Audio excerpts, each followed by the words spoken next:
যে যতগুলো আসনেই প্রথম দফায় জিতে গেছে বলে মনে করুক না কেন, সরকার গঠন করতে গেলে তাকে কিন্তু দ্বিতীয় দফা থেকেই নাম্বার তুলতে হবে, সংখ্যা কিন্তু টানতে হবে। দ্বিতীয় দফার লড়াইটা এখনো পর্যন্ত বাকি রয়েছে, কিন্তু মন খারাপ করে লড়াই করার থেকে মন ভালো করে খুশি খুশি লড়াই করা অনেক ভালো ব্যাপার। আর এখন চারপাশে এত খুশি দেখতে পাওয়া যাচ্ছে, সবাই এত ভালো মনে রয়েছে যে দেখেও কিন্তু ব্যাপারটা ভালো লাগছে। দেখুন, বিষয়টা হচ্ছে সবাই খুশি বলতে যেটা আমরা বোঝাতে চাইছি, এই মুহূর্তে প্রথমবার দেখতে পাওয়া যাচ্ছে পশ্চিমবঙ্গে বিজেপি তৃণমূল দুজনেই খুশি। সংসদীয় রাজনীতিতে সব থেকে এগিয়ে থাকা যে রাজনৈতিক দল দুটো, তাদের কথাই বলছি, শাসক দল প্রধান বিরোধী দল, দুজনেই খুশি। একদিকে অমিত শাহ তিনি সাংবাদিক বৈঠক করে জানিয়ে দিয়েছেন যে দেখুন, প্রথম দফায় যে 152টা আসনে ভোট হয়েছে তার মধ্যে 110-এর বেশি আসনে কিন্তু বিজেপি জিতছে। ব্যাস, আমরা কিন্তু এটা দেখে ফেলেছি, এটা আমরা বুঝে গেছি, আমাদের ক্যালকুলেশন মিলে যাচ্ছে। এবং শুভেন্দু অধিকারী তিনি যদিও একটু এগিয়ে গেছেন, অমিত শাহ থেকেও এক কাঠি ওপরে উঠে গেছেন, এবং তিনি বলছেন 152টার মধ্যে 125টার কমে বিজেপি পাবেই না। 125টা অন্তত বিজেপি তো পেয়ে যাচ্ছে, এবং তৃণমূল কংগ্রেসের সরকার অলরেডি চলে গেছে।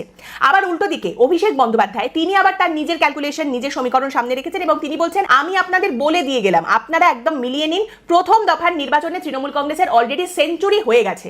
আমাদের এই ক্যালকুলেশন মিলে যাচ্ছে, একদম 100টা আসন তৃণমূল কংগ্রেস অলরেডি পেয়ে গেছে। এবং লর্ড কুণাল ঘোষের উবাচ, তিনি বলছেন তৃণমূল কংগ্রেস প্রথম দফার 152টা আসনের মধ্যে 132 থেকে 135টা আসনে জিতছে। এই হচ্ছে দুই দলের বক্তব্য। মোটামুটি সবাই নিজেদের মতো করে তাদের ক্যালকুলেশনে বলছেন যে তারাই বেশি করে আসন পাচ্ছেন, কিন্তু যেই যতগুলো আসনে জিতুন না কেন প্রথম দফার, সবাই কিন্তু সৎভাবেই জিতেছেন, এই কথাটা আমরা বলতে পারি। আর এই কথাটা আমরা কি করে বলতে পারি? কারণ নির্বাচন কমিশন আমাদের সেই কথা বলছে। দেখুন, নির্বাচন কমিশনের তরফ থেকে যেটা জানানো হচ্ছে, প্রথম দফায় পশ্চিমবঙ্গে যে ভোট হয়েছে 44,376টা বুথে কিন্তু প্রথম দফায় ভোট হয়েছে। এর মধ্যে একটা বুথেও পুনর্নির্বাচন হচ্ছে না, নির্বাচন কমিশন সে কথা জানিয়ে দিয়েছে। আপনাদের নিশ্চয়ই মনে আছে, নির্বাচন কমিশন এবার বলে দিয়েছিল যে একটুও যদি বেচাল কোথাও দেখি, কোথাও যদি কোনো রকম একটুও গন্ডগোল হয়, তাহলেই কিন্তু সেই বুথের ভোট ক্যান্সেল হয়ে যাবে এবং সেখানে রিপোল হবে, অর্থাৎ পুনর্নির্বাচন হবে। সেরকমটা কোনো বুথেই হচ্ছে না, নির্বাচন কমিশন সেটা জানিয়ে দিয়েছে। অর্থাৎ প্রথম দফায় যে যতগুলো আসনেই জিতুক না কেন, তারা সৎভাবেই জিতছে, এটা বলা যেতে পারে। এইবার দ্বিতীয় দফার যে নির্বাচন রয়েছে, আপনারা জানেন 29শে এপ্রিল বুধবার সেই ভোট রয়েছে। 142টা আসনে কিন্তু ভোট বাকি রয়েছে। এবার এই আসনে, এই যে 142টা আসনে ভোট বাকি রয়েছে, এই লড়াইয়ের কথা যদি আপনি বলেন, তাহলে এখান থেকে কিন্তু কয়েকটা বিষয় সামনে উঠে আসে। প্রথম বিষয় হচ্ছে, দ্বিতীয় দফায় যে আসনগুলোতে ভোট রয়েছে এগুলোকে টলানো অসম্ভব, এমনটাই কিন্তু রাজনৈতিক পর্যবেক্ষকরা বলে থাকেন। অর্থাৎ কিনা এগুলো তৃণমূলের গড় হিসেবে পরিচিত, এবং এখানে তৃণমূল কংগ্রেসকে টলানো প্রায় অসম্ভব, এমনটাই বলা হয়ে থাকে। অর্থাৎ কিনা এটাকে ঘুরিয়ে বলতে গেলে বিষয়টা দাঁড়ায়, এবার পশ্চিমবঙ্গে সত্যিই পরিবর্তনের হাওয়া উঠেছে কিনা, পরিবর্তনের হাওয়া ঘুরেছে কিনা, সেটা কিন্তু এই দ্বিতীয় দফায় যে আসনগুলোয় ভোট রয়েছে সেই ভোটটা দেখে কিন্তু আপনি অনেকটাই বুঝতে পারবেন। মানে বিষয়টা হচ্ছে যে এখানে যদি একটা ঘুরে যায় তাহলে সবকটাই পরপর ঘুরে যাবে, যেটাকে বলা হয় ওভারওয়েলমিং সুইপ, একেবারে সব একসঙ্গে ধরে চলে যাবে। দ্বিতীয় বিষয় হচ্ছে, এবারের নির্বাচনে বামেরা খাতা খুলবে কিনা, বামেদের ভোট বাড়বে কিনা, সেই নিয়ে অনেকেই অনেক রকম চর্চা সামনে রাখছেন। কিছুটা ইঙ্গিত প্রথম দফায় পাওয়া গেছে, দ্বিতীয় দফা থেকে আরো বিষয়টা স্পষ্ট হয়ে সামনে উঠে আসবে।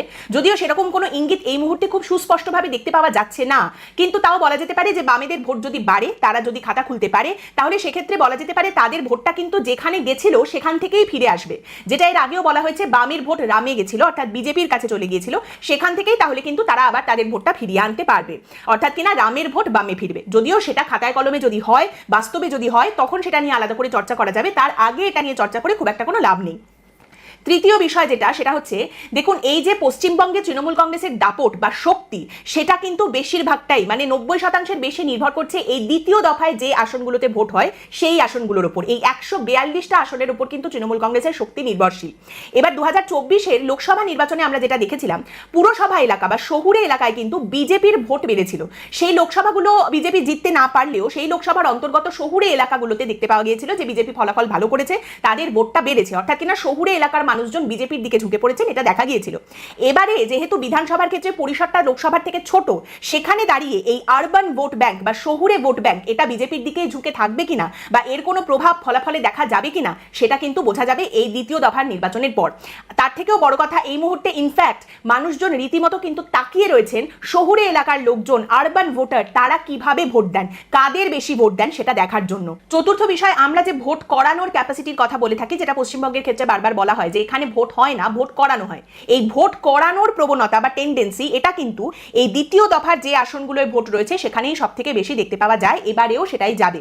কাজেই নির্বাচন কমিশন প্রথম দফায় যেভাবে ভোট করাতে পেরেছে দ্বিতীয় দফার আসনগুলোতেও সেভাবেই করাতে পারবে কিনা, প্রথম দফায় যতটা শান্তি নির্বাচন কমিশন এনশিওর করতে পেরেছে দ্বিতীয় দফায় ততটা শান্তি নিশ্চিত করতে পারবে কিনা, সেই নিয়ে কিন্তু একটা প্রশ্ন থেকেই যাচ্ছে। আপনারাও দেখেছেন দ্বিতীয় দফা নিয়ে কিন্তু ইতিমধ্যেই নির্বাচন কমিশন আরো অনেক বেশি তৎপরতার উদাহরণ সামনে রাখতে শুরু করে দিয়েছে। পঞ্চম বিষয়টা হচ্ছে বিজেপি অবশ্যই উত্তরবঙ্গ এবং জঙ্গলমহলের ফলাফল নিয়ে খুবই আশাবাদী এবং তাদের মধ্যে একটা কনফিডেন্স কাজ করছে, আত্মবিশ্বাস তাদের মধ্যে রয়েছে। কিন্তু তারপরেও দ্বিতীয় দফার যে আসনে নির্বাচন রয়েছে সেখান থেকে অন্তত 50টা আসন কিন্তু বিজেপিকে তুলতে হবে, অন্তত 50টা আসনের হিসেব বিজেপিকে টানতে হবে। তা না হলে পশ্চিমবঙ্গে সরকার গঠন করার জায়গাটা কিন্তু বিজেপি ভাবতে পারবে না। দেখুন, খুব ইন্টারেস্টিংলি এবারে ভোটটা রাখাই হয়েছিল সেভাবে যে প্রথম দফায় যে আসনগুলোয় ভোট হয়েছে সেগুলো ট্র্যাডিশনালি বিজেপির দিকে ঝুঁকে থাকা আসন, যেগুলোতে এর আগে বিজেপি ভালো ফলাফল করেছে বেশিরভাগ আসনেই। এবং দ্বিতীয় দফায় সেই সমস্ত জায়গায় নির্বাচন হবে যেখানে বিজেপি এর আগে বারবার ধাক্কা খেয়েছে, যেগুলো তৃণমূল কংগ্রেসের গড় হিসেবে পরিচিত। তো প্রথম দফায় যেহেতু তাদের দিকে ঝুঁকে থাকা আসনগুলোয় ভোট হয়েছে, সেখান থেকে বিজেপির অলরেডি একটা মোমেন্টাম থাকার কথা এবং বিজেপির তরফ থেকে সেটাই কিন্তু প্রজেক্ট করা হচ্ছে যে দেখো, প্রথম দফায় আমরা অলরেডি ভালো ফলাফল করেছি, ভালো আমাদের স্ট্রং হোল্ড, আমাদের শক্তি যেখানে বেশি রয়েছে সেসব জায়গায় ভোট হয়েছে, ভালো আমরা নাম্বার এখান থেকে বের করতে পারবো। এবার যেটুকু বাকি আছে দ্বিতীয় দফা থেকে আমাদের টেনে নিতে হবে, আমরা একটা ভালো জায়গায় রয়েছি, শক্তিশালী জায়গায় রয়েছি, এবার দ্বিতীয় দফায় আরেকটু চাপ আমাদের দিতে হবে, তাহলেই কিন্তু আমরা নির্বাচনটা বের করে নিতে পারবো। অন্যদিকে তৃণমূল কংগ্রেস এবার কিন্তু দ্বিতীয় দফায় যে আসনগুলোয় নির্বাচন হচ্ছে সেখানে নিজেদের জেতা আসন রক্ষা করার জায়গায় দাঁড়িয়ে রয়েছে। এই আসনগুলোতে তৃণমূল কংগ্রেসের শক্তি ভালো জায়গায় রয়েছে, তাদের দাপট আছে, ভোট করানোর ক্যাপাসিটি রয়েছে, বুথ ম্যানেজমেন্ট ভালো, কিন্তু এই জায়গাগুলোতে তৃণমূল কংগ্রেসের সবথেকে বড় শত্রু গোষ্ঠী কোন্দল, গোষ্ঠী দ্বন্দ্ব, দুটো লবির মধ্যে ঝামেলা। এবং এই জায়গাগুলোতে দীর্ঘদিন ধরে জিততে তৃণমূলের মধ্যে একটা চোরা কনফিডেন্স, একটা চোরা আত্মবিশ্বাস অবশ্যই কাজ করছে, কিন্তু এই গোষ্ঠী কোন্দল বা গোষ্ঠী দ্বন্দ্বের কোনো সমাধান তৃণমূল বের করতে পেরেছে কিনা এবারের ভোটে, সেটাও কিন্তু এই দ্বিতীয় দফার আসনের ভোটগুলো হওয়ার পর আপনি বুঝতে পারবেন। এই সব আসনগুলোতে আর একটা মজার বিড়ম্বনাও রয়েছে, আর সেটা হচ্ছে এই আসনগুলোতেও যদি দেখা যায় যে প্রচুর মানুষ ভোট দিতে বেরিয়ে পড়েছেন, তাহলে কিন্তু তৃণমূলের জন্য সেটা একটা প্যালপিটেশন বাড়ানোর কাজ করতে পারে, একটা চিন্তার বিষয় হতে পারে। এমনিতেই আমরা এবারে দেখেছি এসআইআর এর কারণে যেহেতু প্রচুর মানুষের নাম বাদ পড়েছে, তারপরে প্রচুর মানুষের মধ্যে একটা আতঙ্ক ছড়িয়ে গেছে যে এবার যদি ভোট দিতে না পারি তাহলে কিন্তু আমাদের নামটা ভোটার তালিকায় থাকবে না। সেখান থেকেও প্রচুর পরিমাণে মানুষ বেরিয়ে এসে ভোট দিয়েছেন। আপনারা জানেন যে প্রথম দফায় প্রায় 92% ভোট পড়েছে, 92% ভোটাররা বেরিয়েছেন এবং ভোট দিয়েছেন। সেটাই যদি দ্বিতীয় দফাতে দেখা যায় তাহলে কিন্তু সেটা তৃণমূলের জন্য একটু চিন্তার হতে পারে। এটাই মজার বিড়ম্বনা বলছি, যে একদিকে মানুষজন ভয় পাচ্ছেন আমরা যদি বেরিয়ে গিয়ে ভোট না দিই তাহলে আমাদের নামটা হয়তো তালিকা থেকে কেটে দেবে, অন্যদিকে যারা এই সমস্ত আসনগুলোয় প্রত্যেকবার ভোট করায় তাদের মাথাতেও একটা চিন্তার ভাঁজ পড়ছে যে আমরাই তো ভোট করাই, অনেক এলাকায় আমরা ভোট করানো থেকে বিরত রাখি, বাদ রাখি, সেসব জায়গার লোকজনকে হয়তো ভোট দিতে বেরোতে দেওয়া হয় না, কিংবা অনেক জায়গা আমরা জানি যে যেখানে ঝামেলাঝাটি হচ্ছে দেখলেই মানুষজন আর বেরোবে না ভয়, কিন্তু তারা এবার ভোটার তালিকায় নাম রাখার জন্য যদি সবাই মিলে বেরিয়ে পড়েন এবং ভোট দেন তাহলে তারা কাকে ভোট দেবেন, এইটা কিন্তু তৃণমূলের কাছে একটা চিন্তার বিষয় হতে পারে। কারণ প্রত্যেকবার তারা ক্যালকুলেশনটা এই ভোটগুলোকে বাদ রেখেই করেছেন, এবার যদি তারা বেরিয়ে এসে ভোট দেন তাহলে তারা ভোটটা কাকে দেবেন এইটা তাদের জন্য একটা চিন্তার ব্যাপার হতে পারে। এখানে অবশ্যই আলাদা করে আমি একটা জায়গার কথা বলবো, উল্লেখ করবো আজকে, আর সেটা হচ্ছে পানিহাটি।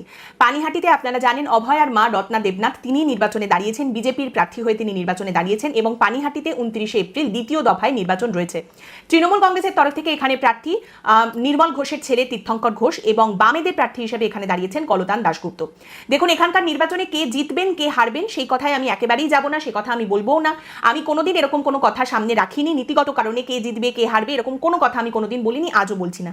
তবে একটা কথা হচ্ছে যে কোনো একটা জায়গায় যখন নির্বাচন হয় সেখানকার ভোট কিন্তু অনেক কিছুর ওপর নির্ভর করে। একটা রাজনৈতিক দলে সেখানে বুথে শক্তি কেমন রয়েছে, বুথ ম্যানেজমেন্ট কিরকম রয়েছে, কোন কোন এলিমেন্ট সেই এলাকায় কাজ করে, স্থানীয় কোন কোন ইস্যুর ওপরে মানুষজন ভোট দিচ্ছেন। একটা নির্বাচনের জয় বা পরাজয় যখন হয় সেটা কিন্তু একটা ফ্যাক্টরের ওপর নির্ভর কখনোই করে না, অনেকগুলো ফ্যাক্টর একসঙ্গে কাজ করে। দেখুন, সত্যিটাকে কেউ অস্বীকার করতে পারে না, সত্যি অস্বীকার করার ক্ষমতা কারুর নেই, কিন্তু রাজনীতিতে অনেক সময় অনেকেই কিন্তু সত্যিটাকে বিকৃত করেন। আপনার যাকে পছন্দ, আপনার যাকে মনে হয় যে তিনি জিতলে আপনার ভালো হবে, আপনি অবশ্যই তাকে ভোট দেবেন, আপনার আদর্শ আপনার মত সেদিকে আপনি অবশ্যই ভোট দেবেন, সেই মতদান আপনি করবেন। কিন্তু দুটো কথা মনে রাখবেন, এক হচ্ছে রাজনীতি সবসময় সত্যের ধার ধারে না, আর দ্বিতীয় কথা হচ্ছে রাজনীতি সত্যের ধার ধারে না বলেই সেই সত্যিটা কিন্তু কখনো মিথ্যে হয়ে যায় না। এবার অনেকেই এই প্রশ্নটা করছেন বা এই আলোচনা করছেন যে এবার যদি পশ্চিমবঙ্গের ভোটে দেখা যায় হাং পার্লামেন্ট হয়েছে তাহলে কি হবে, অর্থাৎ কিনা কোনো রাজনৈতিক দলই 148-এ পৌঁছাতে পারেনি, সংখ্যাগরিষ্ঠতা পায়নি, এমন এমনটা যদি দেখা যায় তখন কি হবে? দেখুন, বিষয়টা হচ্ছে যে এর উত্তর দুভাগে হয়। প্রথম ভাগ হচ্ছে পশ্চিমবঙ্গে যে কোনো নির্বাচনের দিকে যদি আপনি তাকান, খুব একটা আপনি এই হাং পার্লামেন্ট বিষয়টা কোনো নির্বাচনেই দেখতে পাবেন না। শতকরা 90% বেশি পশ্চিমবঙ্গে যে কোনো ভোট, ছোট থেকে বড় যে কোনো ভোটে মানুষ যখন মত দান করেন তখন খুব ক্লিয়ার ভার্ডিক্ট দিতে পছন্দ করেন। পশ্চিমবঙ্গের ভোটে মানুষজন একদম সুস্পষ্ট মতামত নেন, একদম সুস্পষ্ট মেজরিটি সংখ্যাগরিষ্ঠতা কিন্তু তারা দিয়ে থাকেন। তো এই জায়গাটা খুব একটা পশ্চিমবঙ্গে আসে না, কিন্তু তাও যদি এটা কনসিডার করা হয় যে হবে, সেটাই হচ্ছে দ্বিতীয় ভাগ। দ্বিতীয় ভাগে যদি ধরে নিই যে এরকম একটা পরিস্থিতি হচ্ছে, কেউ সংখ্যাগরিষ্ঠতায় পৌঁছাতে পারছে না, তাহলে পশ্চিমবঙ্গে অবশ্যই করে সেই কেনা বেচার একটা পরিস্থিতি সামনে উঠে আসবে, সেটা নিয়ে কারুর কোনো দ্বিমত নেই। এবং এই কেনা বেচার জায়গা যদি পশ্চিমবঙ্গে তৈরি হয়, তাহলে একটা আঞ্চলিক দলের তুলনায় একটা জাতীয় দলের পকেট কেনা বেচার ক্ষেত্রে অনেক বেশি ভারী, সেটাও আবার আলাদা করে বলার কোনো দরকার নেই, সেই বিষয়েও কারুর দ্বিমত নেই। তবে আবারও এই বিষয়টা হচ্ছে সেই রকম যদি হয়, খাতায় কলমে যদি দেখতে পাওয়া যায়, তখন এটা নিয়ে চর্চা হবে। সাধারণত পশ্চিমবঙ্গে এরকমটা হয় না, হাং পার্লামেন্ট হওয়ার খুব একটা সম্ভাবনা থাকে না। আজকের পর্ব এখানেই শেষ করছি। আপনাদের মতামত অবশ্যই জানাবেন। পরের দিন দেখা হবে অন্য একটি বিষয় নিয়ে আলোচনায়। ভালো থাকবেন।